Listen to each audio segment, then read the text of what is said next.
Interesting one, this. It's an interesting one. Only about 10 to 15% of people are truly self-aware. Okay. And that is a study done by a psychologist named Tasha Eurich. In what country?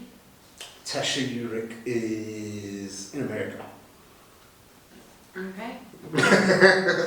This is not going to be a Fight America podcast. We do that. No. I am not smart enough or skilled enough or even interested enough in fighting with America. The stats are always fascinating because different countries vary, but it doesn't take away from it's interesting. Different countries, it varies, but there's a general trend across the globe. So would you say that there's kind of it might actually overlap in other parts of the world where, like, let's just say the stats 10 to 15, you're probably looking at that average for the rest of the world? Maybe not average, but it will be close. Okay. But it's also country, tribes, nation, that sort of thing specific. Interesting. Hello, and welcome to a brand new episode of the Uncovering Greatness podcast. As always, I am your host, Sully, and today I am joined by Nicole Mitchell. Nicole is the lead processor at Uncovering Greatness. What she does is she helps you get out of the way of you, helps you get out of your own way so you can be more, do more, have more, and just be a better functioning human in society. I actually think that for me, I just came up with that now. But because I've been thinking about it a lot, right? And I was like, what's one of the main things that's changed for me with processing? And it's actually been around my issue with certain not convenience stores, what do you mean? Supermarkets. I'm better now at certain. Good. I know, it's all down to processing. Honestly, it is. It's changed. How you doing? Very good today on this rainy day. It's so nice to have rain, but it's like enough now. It's so confusing. I don't know what to wear anymore. Yeah, it's like, is it hot? Yeah, you wear a shorts and a jersey. It just looks stupid like that. I realize that I feel stupid. I'm not sure if I'm hot or I'm cold. So I started with that stat because I actually think that that's an interesting one. I feel I've been enjoying picking up buzzwords, doing my research around what the people on the social media sphere are talking about, and self-awareness is really one of the big ones, right? What's your, I don't want to say definition, but let me go with, what's your take on self-awareness? So the average person today is not present. Yeah, no. Okay. And if you're not present with yourself, how can you be present with anyone else? So, and you just have to look at, I'll take South Africa as an example, is generally there's a trend of people being overweight in South Africa. And it's that lack of self-awareness. Okay. Because people are disconnected from their bodies. Okay. So they're not aware of what their body is doing. They're operating sort of from outside of their body. They are not connected to their bodies, and they just go through everyday stuff. And I mean, you can see that pretty much anywhere. People will walk past you. They have no idea you're even there. They're not present. I mean, the example of the grocery store and cashiers not greeting you, not they ask you the question, do you want a bag, and then scan it anyway, even though you've said no. Yeah. Those kind of things, you actually, it's just that lack of self-awareness. And it's because people are not present with themselves. Yeah. You brought up an interesting one. There's a lady yesterday at the supermarket. She literally just parked her trolley and was busy on her phone in the middle of the aisle. And I'm like, what is going on here? And then she got upset when I moved her trolley. Yeah. And I Okay. Like, I own the supermarket, so move off, back off, because this is my space and you don't have a right to be here. And I mean, we make more of it, but often that's the experience that we have. Oh, 100%. I fully feel that one. So, I mean, something you work with people one-on-one, me and you. Mm-hmm. In terms of what you do, in terms of processing, is self-awareness something that comes into it? So it's an interesting word, self-awareness. It's one that I'm not the most comfortable with. But pretty much the average person is not aware of things that are triggering them. Yeah. So for example, if you walk into, let's say you walk into a room and it's dark, Okay. and it gives you the, like, oh, I don't like this room. Yeah.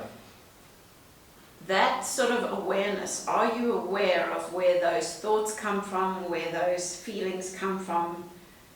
The average person has no awareness of that. They just know that the dark room makes them uncomfortable. Okay, so you have no awareness where that feeling of being in a dark room comes from. So what does it trigger or remind you of? So Okay. it could remind you of when you were, I don't know, 5 years old and you climbed into the cupboard and it was scary all of a sudden. Okay. Well, that's the same thing that happens. You walk into a dark room, you get triggered back in time to when you were 5 in that cupboard, and those emotions get triggered. Yeah. And most people do not have enough awareness around themselves to actually stop, acknowledge, and ask themselves, what's happening? Like, where do these thoughts come from? Because most of the time, the thoughts that we're experiencing are not new, or the feelings. Okay. They're not new. They were created somewhere. And I'm not talking about 3-year-olds, I'm talking 30-year-olds. Yeah. Because sort of even, like, I don't know, like, the psychology and the science behind it, but most people's emotions are developed under the age of 12 to 15. Emotions. Emotions. Okay. And their thoughts, their feelings, their thought patterns are all developed under the age of 12. Okay. So for the average person, whatever they are experiencing, they generally, if you take it back enough times along the chain of experiences, you will find something that happened under the age of 12. Okay. And not everybody, because you could have had an experience, I don't know, 3 years ago that created a big upset. Like, you could have had a car accident 3 years ago, and now every time you get in the car you're terrified. I'm not talking about like that, like big life events. Yeah. But generally most emotions come from under the age of 12. So the emotion you had when you had your car accident generally was created before then, even though you can only go back to The accident. the accident. Okay. So the average person does not have enough awareness of where their emotions come from. The average person can't even describe their mood level. They have, No. you ask people describe your mood level and they go, what? What do you? I've seen you. Like, do- I'm happy. Yeah, I've seen you do that a few times in the rooms. You don't look happy. Well, or they'll say, I'm good. And then you say, well, what mood level is good? Well, just I'm good. Well, I'm fine. what does that mean? Good is not actually, like, it's not really a mood. It's like bad. How are you feeling bad? Well, you're good and my bad could be the same thing. Yeah, that's why I'm good. Whereas, and that's where I'm fine. Yeah. That's also not a mood. Yeah, that never happens in marriages. But if you ask somebody to describe their mood level and they can say, I'm content, I'm joyous, there's so many different moods. Yeah. I'm proud, I'm excited, I'm passionate, I'm feeling desirable. There's so many different moods. And if you ask the average person to describe your mood level, they can't. Well, They don't know what. I'm okay. Like, have an occasional mood. How are you feeling? Are you irritated? Are you upset? Are you happy? Are you sad? Are you disappointed? Are you energetic? Are you like? There's so many different mood levels on the mood spectrum, and the average person Has no clue. they don't even know. They can't even describe how they feel. So there is no self-awareness if you can't describe your mood level. Do you think that that comes from society? Because I don't think that I've encountered anybody where I asked them, how are you, that has truly told me how they are. Except children, actually. My niece and nephew, I can ask them how they are, and they can very clearly tell me, especially my nephew, he likes to go down these rabbit holes of telling me how he feels or how he is. And I'm like, I was just hoping he was going to say fine. He doesn't. He tells me how he's feeling. And what's why, going on. and what's Yeah. going on, and how, and you know, this friend of mine, they did this, and that when we were playing Cars in the Sand pit, Yeah. and you know, that really upset me, and now I'm so disappointed, and I really thought he was my friend, and now I'm upset, and then tomorrow he'll come back and go, I know, we best of buddies Yeah, again. yeah, and it's incredibly detailed. And I'm like, if I asked, and he would ask me the question, how are you? How was your day? That was fine. It's fine, yeah. And I'm like, damn. And do you think that it's a societal thing? Because I've always heard this thing where people don't want to hear your problems, right? So if I come to you and if you come to me and you ask me, hey, so how are you doing today? You know, Nicole, I'm not great. You know, I'm feeling really envious right now. I feel like not you, but like other people would be like, oh. But that is it, is that it's become, people don't ask you how you are anymore with the intention of finding out how you are. They ask you, how are you, just to get it out of the way so they can tell you their problem. It's a polite thing to do. Correct, because how are you? Well, do you know what's happened to me? And because so to answer your question, it is society. Big problem, social media, because people don't talk anymore on social media. They put out pictures of how their life looks amazing, but they don't actually tell you what actually happened. So I use the example of, we were chatting to our coach from the gym this morning, and there was a weekend of High Rocks this weekend.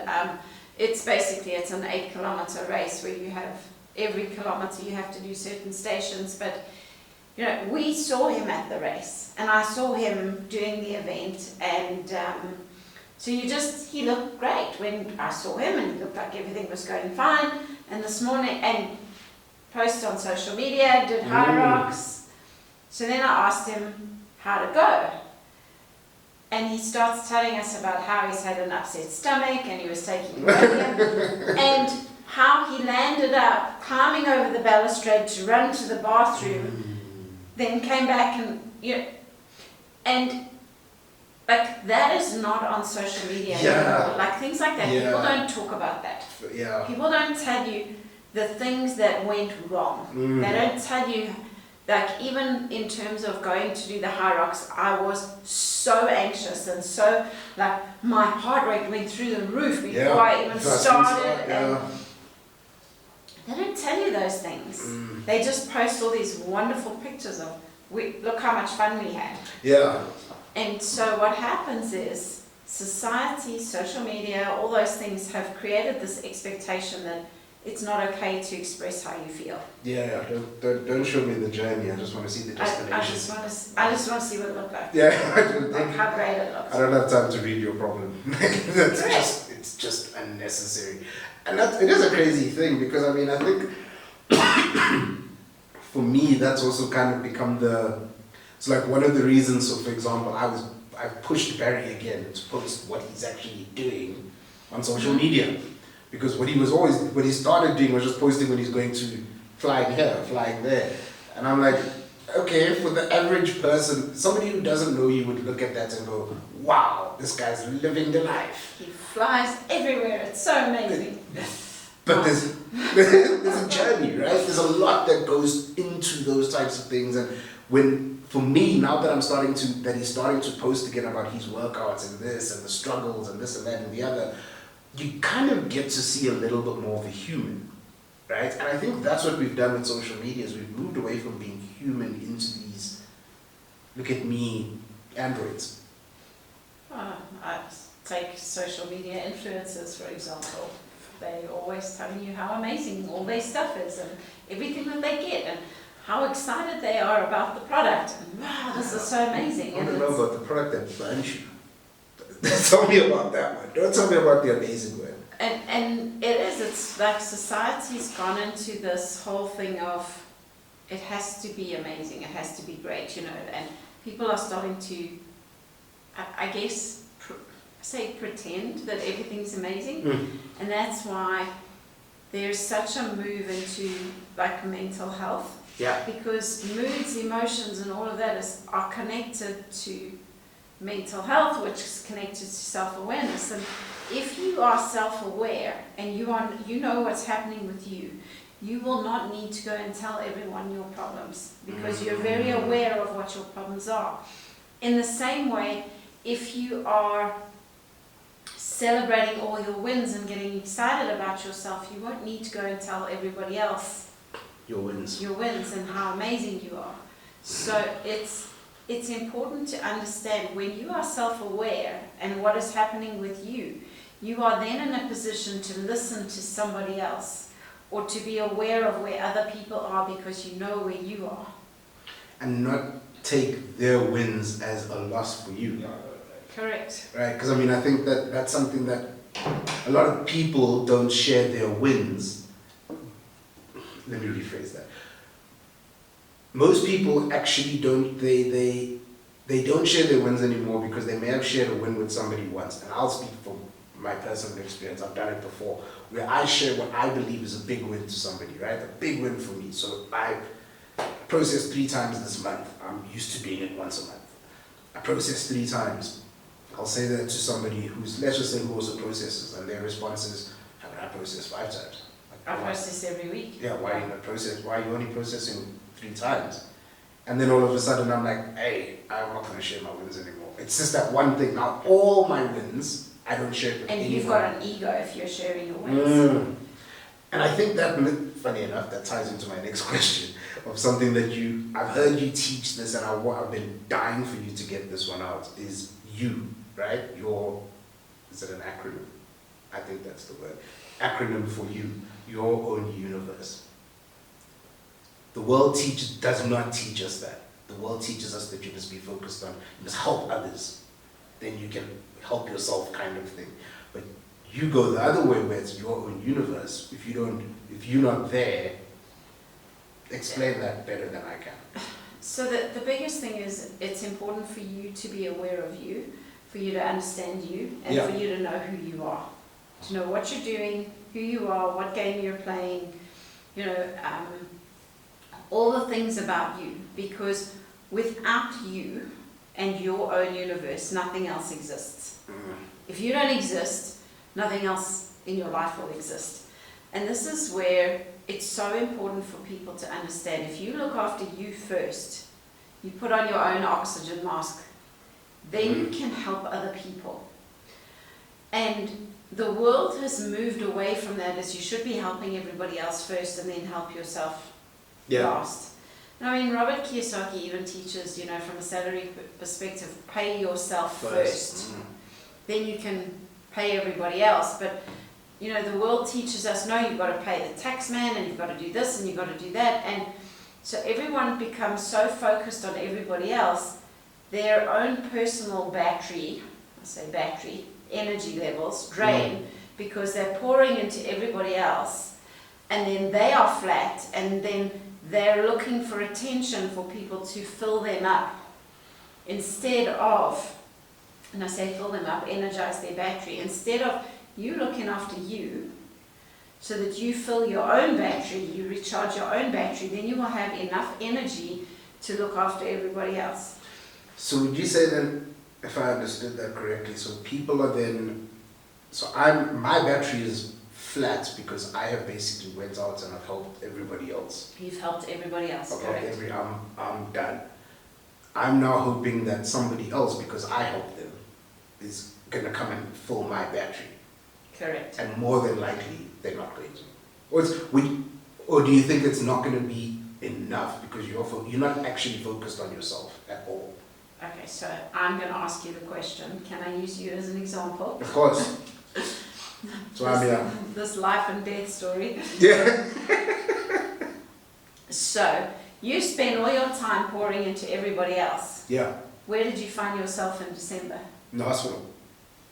Perfect example. Yeah. Okay, because your life force is going into everybody else, and so our health battery goes zzzz, and unknowingly and not intentionally, we'll end up where the universe says, you can't function anymore, Yeah. you need to look after you, I'm going to chuck you into the hospital, or I'm going to give you a health scare, or you're going to hit a brick wall and you crash and burn and you need to spend a week at home in bed. Yeah.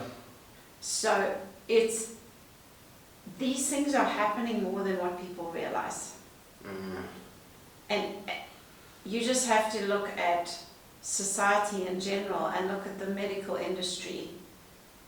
There's another pill, there's another energy drink, there's another energy booster of some sort, there's another... Now you can do the direct drip. Yeah, correct. Direct into your system. And it hasn't become a health industry, it's a sickness industry. Because it is treating sick people to keep the cycle going. Okay. So you are not taking people and saying, right, let's make you healthy so that you exercise, you create your own energy. You are making people become reliant on medication. So they are sick and they're becoming sicker. And so what happens is a silly example, they get addicted to coffee because they're not eating properly. Yeah. So they get addicted to coffee, suddenly they're having 16 cups of coffee a day. What happens to their health? Yeah, I think that would damage you, I would imagine. 16 cups of coffee, yeah. No, I'm just there. So and that's where it's, instead of people going, right, I am not eating enough, I need to create the right stimulus in my body, cut out the caffeine, 2 cups a day, no energy drinks, Yep. 2 liters of water, 3 meals a day. You do that and you throw in exercise and all those kind of things, and then you make people aware of, describe your mood level.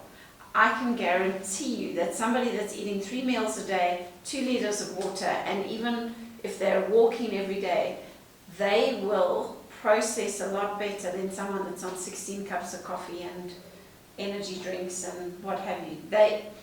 Mentally, they will be in a way better place like that versus the person that's on 16 cups of coffee and energy drinks and all sorts of things. So it's like a buffer almost, right? So like caffeine and pills is a buffer to you actually feeling. Well, it's artificial. Yeah, So it's an artificial stimulant. Yeah. Where instead of you stimulate yourself. And so people are reliant on all these artificial things, and then it affects them, and then they're no longer self-aware because, well, I'm feeling really shitty, so let me go and get an energy drink because I need to get through the rest of the day. Well, energy drinks do the trick. Yeah. So I'll just go get an energy drink. It spikes you up. And it'll spike up, and you do that enough times to your system, sugar, crash and burn, or maybe it's a chocolate or whatever, instead of going back to, you know what, I actually haven't eaten anything today. Let me just go eat something. Yeah, I mean, I think it's also such a great point you make about creating a sort of the sickness cycle. Because I think that's what I was going to end up in, and everybody around me was like, yo, this is the rest of your life. These are the pills you'll take. And I was like, hell no. Like, no. The reason why I do processing and not therapy anymore is because that was the same plan that I was going to be given, to be put on pills. And it's not something I want to do. Why? Mainly because I'm forgetful, so I'm going to forget to take the pills. But I was like, I just don't think that's I don't think like our bodies are designed to do that, right? To live off pills.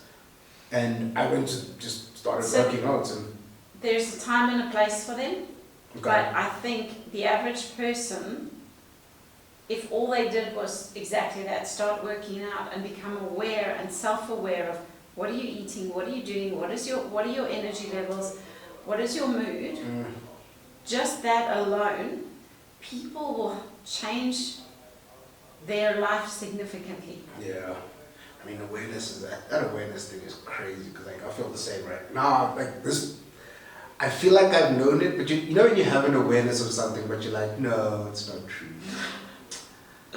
Well, we don't want it to be true because the energy drink tastes nice and the energy drink's really cool. And you know what? If I have to meal prep and plan meals, and that's going to be such a drag, and that's so time consuming, and I'm exhausted, and I've had such a bad day, and I really deserve that hot chocolate that I've been craving. For me, it's cheese now. Somehow, somewhere, my body has betrayed me, and I have an issue with cheese. And I'm like, for the longest time, I knew about it, but I was like, no, this can't be real. This weekend, I found out it's very real. So I need to figure out how I'm gonna work with that. One of the things that from this survey or study that was done was sort of speaking around environments and self-awareness. Mm-hmm. How much of a role do you think like an environment can play on one's self-awareness? And I mean, even if you look at it from like a work perspective, can that actually, how would that work? I'm just, because I have an opinion. Well, I don't know who the original person who said this was, but I know Robert Kiyosaki teaches it, and so I've heard him say it. But if you hang around, your income will be the average of your 5 closest friends. Okay. I've also heard people say, from Blair Singer, environment is greater than will. Mm-hmm. So if you go and hang out with drug dealers, you will either become a drug addict or a drug dealer. Yeah. Okay. Fair. If you go and hang around with,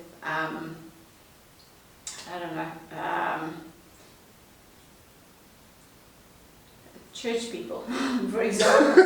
I don't know what other example to use, but go hang around with people that do something. Religious Go, folks. okay, so let me use this example. Go and spend all your time with doggy people. Like go to the dog shows, go and see and go and spend all your time with doggy people. If you don't have a dog, eventually you're going to have a dog. Because everyone's going to be asking you, where's your dog? What kind of dog do you have? When are you getting one? And people are going to convince you need a dog, even if you don't like dogs. But if you hang around with doggy people, you will eventually find yourself with dogs. And that's the same thing. If you hang around with drug dealers or guys that have guns, you're eventually going to get a gun. You're eventually going to get a dog. And environment is greater than will. So if you create up a safe space for people to do what they need to do, become self-aware, then people will start to do that. So environment plays a huge role. You just look at kids. When kids don't feel safe, you know. Definitely. And I remember as a kid, they were like, my parents would have people around to the house and they'd have these huge, massive parties. And then my dad would say, now give everyone a kiss goodnight. And there's like 30 people there. And as a child, I remember there were some people, they were just like, they just gave you the biggest hugs and you just were so happy to give them a hug. And there was other people you're like, please don't make me give him a hug. I wish it was called Please don't make me say goodnight to that person. And you watch it in children, you will see how children respond. And it doesn't mean that the adults are good or bad. It just means they don't feel safe in that space. Yeah. There's something about that adult that triggers or reminds them of something. And it could be just the shirt that they're wearing. It could be a red shirt and it's like, oh, my teacher wears a red shirt and I hate red shirts because I don't like my teacher. And so it doesn't mean the adult's a bad person, but if you don't create a safe space for them, you know, you see it. And so it's the same. We are still human beings, even though we are not little. We have just grown up. Yeah. Hidden from our problems. And you create a space for people to share their problems, they will. then they will feel so much better. I mean, but then that ties into the whole don't bring your problems to work. Okay, so there is a time and a place. Okay, and we have seen it in our team. We have certain team members who at one point in meetings used to sit and cry all the time on their responses, but I didn't know. That is not the time and the place to bring your problems to work. Okay. When you are doing what you need to be doing, do it. Yeah. But when you come off that post, then you must acknowledge the things that are you're not dealing with. Okay. So I'll use the example of when I am processing a client, if they start telling me their deepest, darkest secrets, and their secret is one of my secrets, oh my gosh, you know, and I suddenly start going into, oh, that happened to me, and I totally, and the two of us are sitting there crying. I am not going to be very good at doing what I need to do. No. I'm going to be terrible, No. and you are going to leave feeling worse, and it's going to be a disaster. Yeah. I need to hold my position, help you get through what you get through, and then I need to take myself off to my processor and go and deal with my shit with my processor. Yeah. Not when I'm helping you. And that's one of the biggest problems in society today is people are not aware of where is the right time and the place to deal with your problem. That's fair. Because sitting in front of a customer and bitching and moaning about the previous customer and how useless they are and why can't, that is not the time to be doing that. People do that all the time. You walk in and they'll be bitching and moaning about their boss, the customer, the whatever, how tired they are, how their job sucks. You're supposed to be serving them. You're telling me how tired you are and how exhausted and what a long day you've had and how shit everything is. Yeah, we're not going to work. I don't care because I'm a customer. When you get off work and you want to sit with me and tell me your problems and how shit your life is, cool, no problem. Yeah. But hold your post on your post. Yeah, it's that thing of read the room. And so there is, when you are working, that is not the place to be dealing with problems. Yeah. But that's one of the problems is because people have been told, I don't want to hear your problems.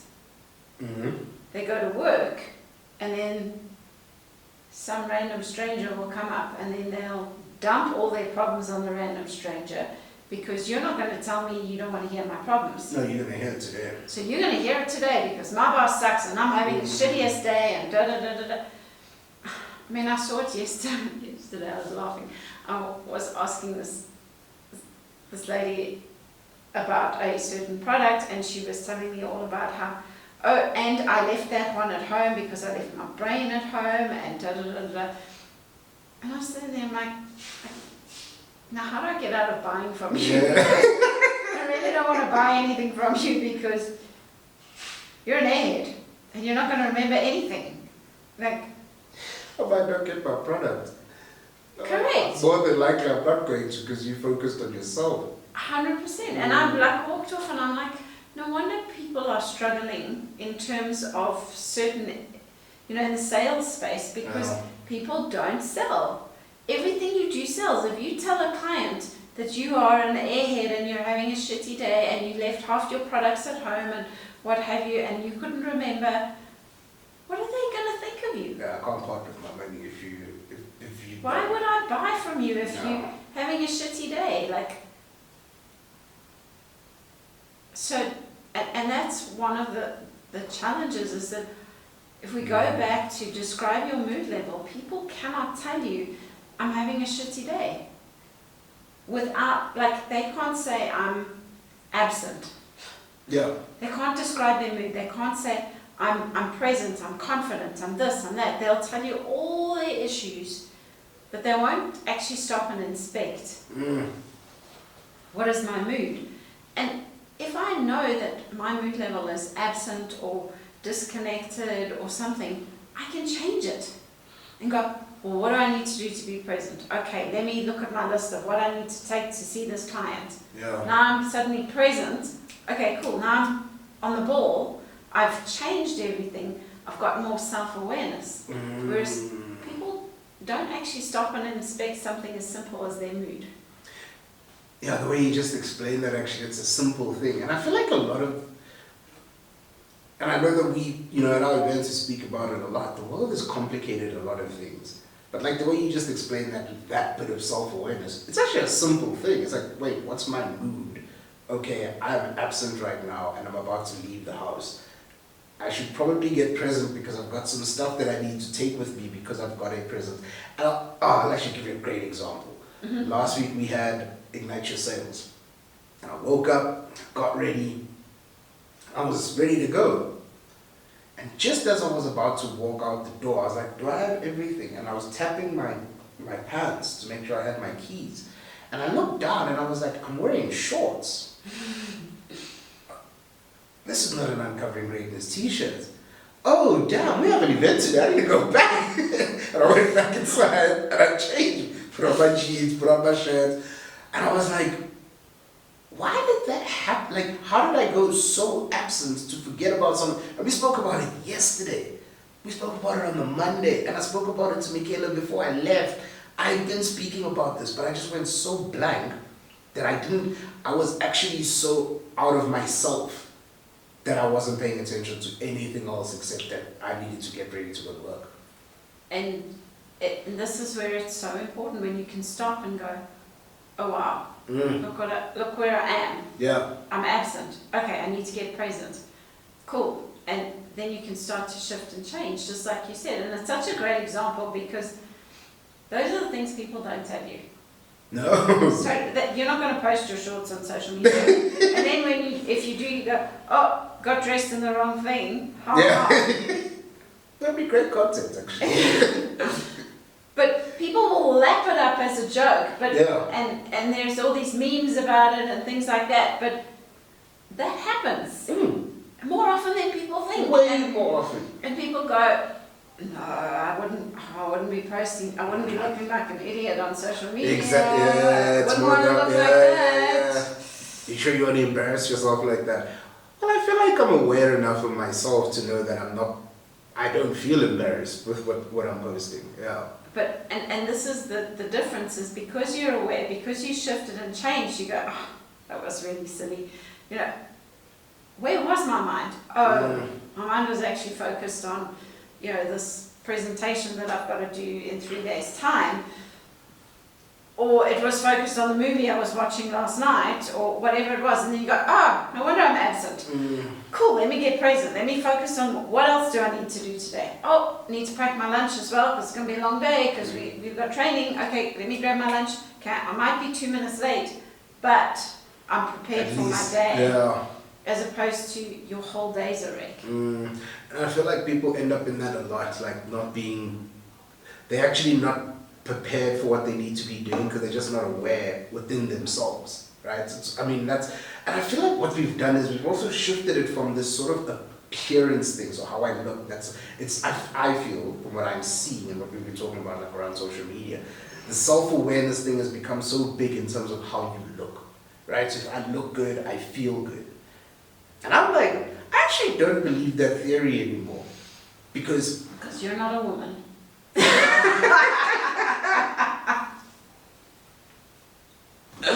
You don't know what I identify as on my weekends. Interesting stat. Yeah. Red lipstick sales go up, and I don't know what the percentage is, but significantly when there's a downturn in the economy. When there's no money in the economy, red lipstick sales go up because people like to feel better. As somebody in marketing, I should probably know that. I actually have heard you teach that before. So then that's the whole thing, right? It's the whole thing. That if I look good, I'll feel better. And there is some psychology behind that. Is if I look good, I'll feel better. Then I can do more. But the problem is that most people have to wait until the shit hits the fan before they realize that they're not feeling good. Yeah, because I was thinking about it.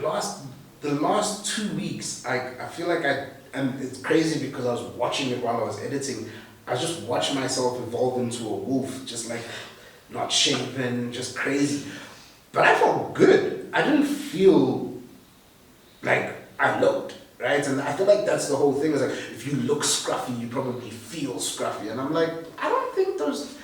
I get the little bit of psychology play that it might have, but I don't think it's as big as people have actually made it out to be. I feel like it's way more about being genuinely aware of how you actually feel. What's my mood level? Correct. And yes, there is. What are you looking for to feel better? And so that's where people are often looking at looks to feel better instead of what is my mood? Let me shift my mood. Like I need to go shopping in order to feel better. I need to go buy a new coat and new shoes in order to feel better. And then that spiral just kicks in because I don't have the money to actually do that now, so I have to wait until I get paid. Then I'll go shopping. Then I'll feel better. So in essence, you've probably wasted like 30 days Feeling like absolute nonsense. Where you could have just asked yourself, how do I actually feel right now? What is my mood? Okay, I feel depressed. Okay, why do you feel depressed? And it's actually just a conversation you have with yourself, right? yeah, so what's happening? Okay, cool. And granted, there are going to be times where you can't get yourself out of that depression. But if you have the awareness of that's how I'm feeling, well, what are some of the things that I can do? Well, exercises helps. Going for a walk helps. Drinking water helps. There's a lot of things you can do that you don't need a ton of money for to go see a psychiatrist or a psychologist or a processor, but it's important to just be aware of there are going to be times where you can't shift yourself, but what can you do? There are some things you can do. Yeah, so when you can't shift yourself and you've tried everything, I think that it's important to send an email to nicole@uncoveringgreatness.co.za. It will change your life, like legit. Any final thoughts before we wrap this one up? Yeah, I just want to say that, and I say this quite often, but a good thought, a really positive thing can be just as damaging as a negative thing. So it's not just when you're depressed, it could also be when you're on a high, and the energy levels are like up here. It can be just as damaging because you are not aware of your mood. So it is important. It's not just when you're down in the dumps, it could also be when you're on that high, like you can conquer the world. If you're not aware of that, that can be just as damaging as somebody that's down in the dumps because there is no awareness of the mood level. Yeah, we see that a lot in the world, right? Like with athletes, business people, like close a mammoth deal, and then all of a sudden you find out, oh no, this person lost their whole family through gambling or cheating or whatever. So they were so high and they didn't manage it, and tanked. Yeah. It's crazy. Ladies and gentlemen, this has been another episode of the Uncovering Greatness podcast. Thank you for watching. Yes, it has come to my attention that you guys don't like to comment. It's fine. Thank you for watching. I think that's the most important thing is that you are watching and you are finding value in what we're doing. Yeah, I appreciate it. I know Nicole appreciates it. Yeah. Thank you for your time and knowledge. Yeah, don't be a statistic. Right. Take care. Bye.